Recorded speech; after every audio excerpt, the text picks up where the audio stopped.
Good morning, class. Today we will start our fourth chapter of economics book. Our today's topic is the name of the fourth chapter is globalization and the Indian economy. वैश्वीकरण और भारतीय अर्थव्यवस्था. Let's start. As consumers in today's world, some of us have a wide choice of goods and services before us. आज का जो विश्व है उसमें उपभोक्ता के रूप में हम में से कुछ के सामने सर्विसेज और गुड्स के कई सारे विकल्प हैं.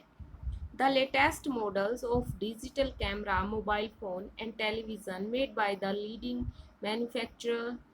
Manufacturers of the world are within our reach.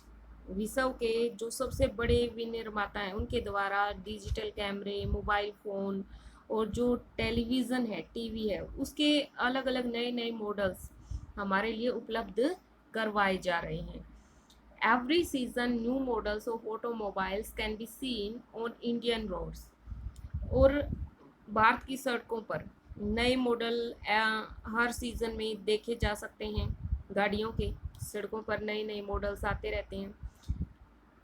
Gone are the days when ambassadors and Fiat were the only cars on Indian roads.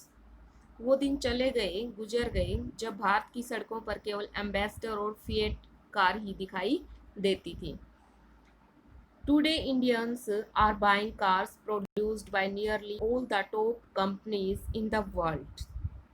आज भारतीय विश्व की लगभग सभी जो सबसे बड़ी बड़ी कंपनियां हैं उन द्वारा बनाई गई कारें खरीद रहे हैं.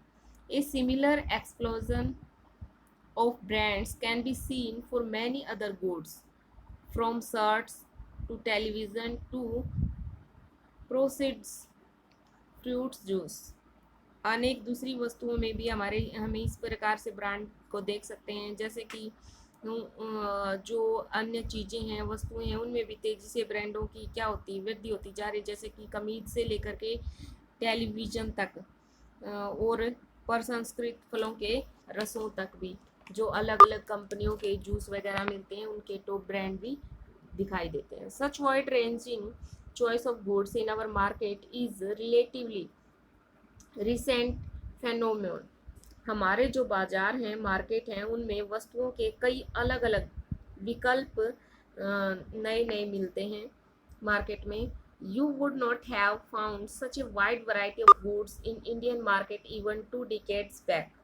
और 2 दशक पहले, 2 decades पहले यानी कि 2 दशक पहले भी आपको भारत के बाज़ारों में जो वस्तुएं हैं उनमें इतनी वैरायटी नहीं देखने को मिलती. In a matter of years our markets have been transform. और कुछ ही वर्षों में जो हमारी मार्केट है वो पूरी तरह से परिवर्तित हो गई है. How do we understand these rapid transformation. और हम इस जो तेज़ी से परिवर्तन हुआ उसको कैसे समझ सकते हैं. What are the factors that are bringing about these changes?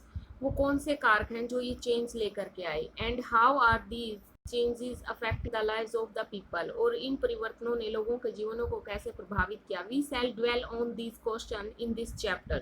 और इन प्रश्नों के बारे में हम अपने चैप्टर में विचार करेंगे. हमारा जो फर्स्ट टॉपिक रहेगा इसमें वो है प्रोडक्शन अक्रॉस कंट्रीज, अंतर्देशीय उत्पादन.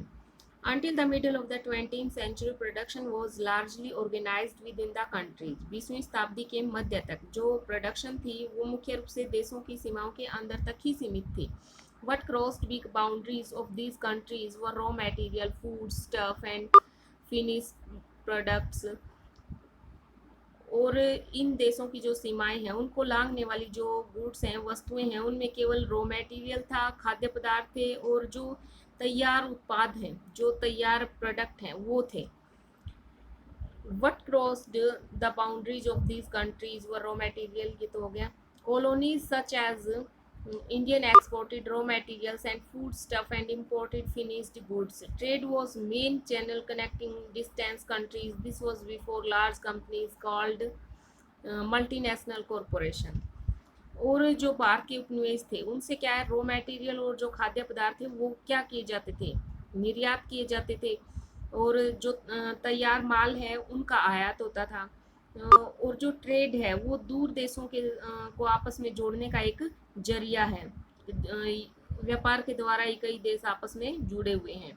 और ये बड़ी कंपनियां जिन्हें क्या बोला जाता है, मल्टीनेशनल कॉरपोरेशन कहा जाता है, उनसे भी पहले का ये युग है। Amass on the same. A MNC का मतलब होता है कि multinational company is a company that earns or controls productions in more than one nation.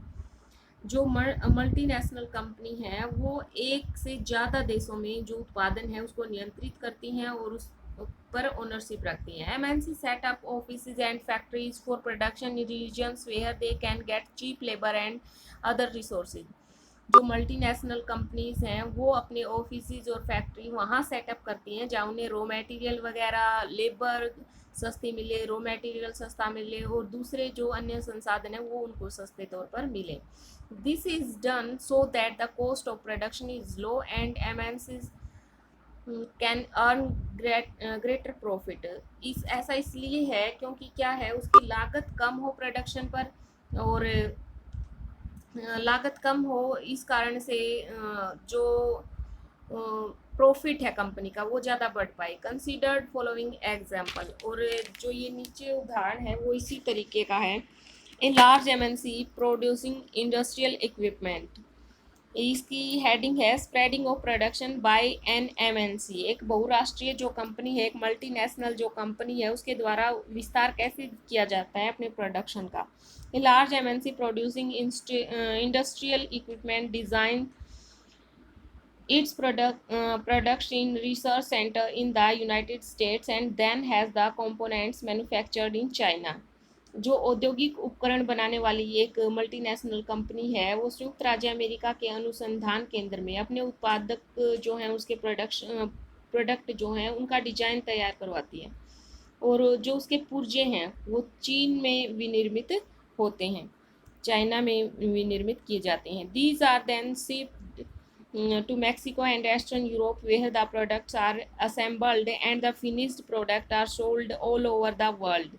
और फिर उन्हें शिप में रख करके मैक्सिको और पूर्वी जो यूरोप है वहाँ ले जाया जाता है और वहाँ उनके पुर्जों को जोड़ा जाता है आपस में और जो प्रोडक्ट एक प्रकार से तैयार होता है वो पूरे वर्ल्ड में बेचा जाता है। Meanwhile, the company's customer care is carried out through call centers located in India। और इस बीच जो कंपनी है उसके जो ग्राहक सेवा का भारत में जो कॉल सेंटर्स हैं उनके माध्यम से संचालन किया जाता है। ये देखो दिखाया भी गया है किस तरीके से कॉल सेंटर कस्टमर केयर, आपने भी कभी कभी मिलाया होगा कस्टमर केयर के पास नंबर, किसी भी प्रोडक्ट के जो पैकिंग होती है उसके ऊपर उसका कस्टमर केयर का फ्री नंबर दिया होता है। इन दिस एग्जाम्पल, इस उदाहरण में the MNC is not only selling it's finished product globally but more important.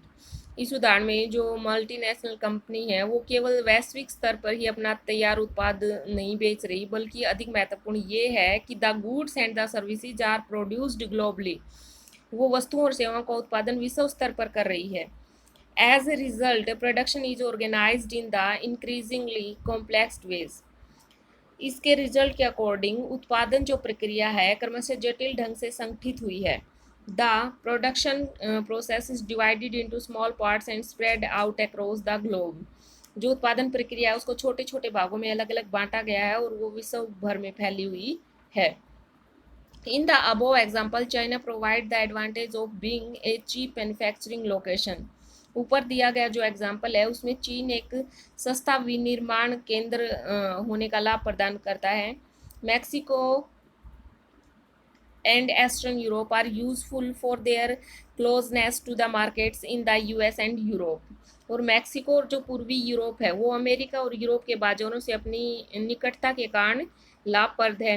India has highly skilled engineers who can understand the technical aspects of production. और भारत में जो engineer हैं वो बहुत ही स्किलफुल हैं जो उत्पादन के तकनीकी जो पक्ष हैं उनको अच्छे से समझ सकते हैं। It also had educated English speaking youth who can provide customer care services. और यहाँ अंग्रेजी बोलने वाले शिक्षित युवक भी काफ़ी हैं जो ग्राहक के साथ जो सेवाएं हैं वो उसको उपलब्ध करवा सकते हैं, उसको अच्छी सर्विसेज दे सकते हैं। And all this probably can mean 50 to 60% cost saving for the MNC। और ये सभी चीज़ें जो मल्टीनेशनल कंपनी है उसकी लागत का 50 से 60% बचत कर सकती है। The advantage of spreading out production across the borders to the multinationals can be truly immense. और वास्तव में जो बाउंड्रीज हैं उनके पार जाकर भी मल्टीनेशनल जो उत्पादन है उसकी जो प्रक्रिया है उसके प्रसार से असीमित लाभ हो सकता है। सो स्टूडेंट्स, नेक्स्ट टॉपिक हम कल करेंगे। Thank you, have a nice day.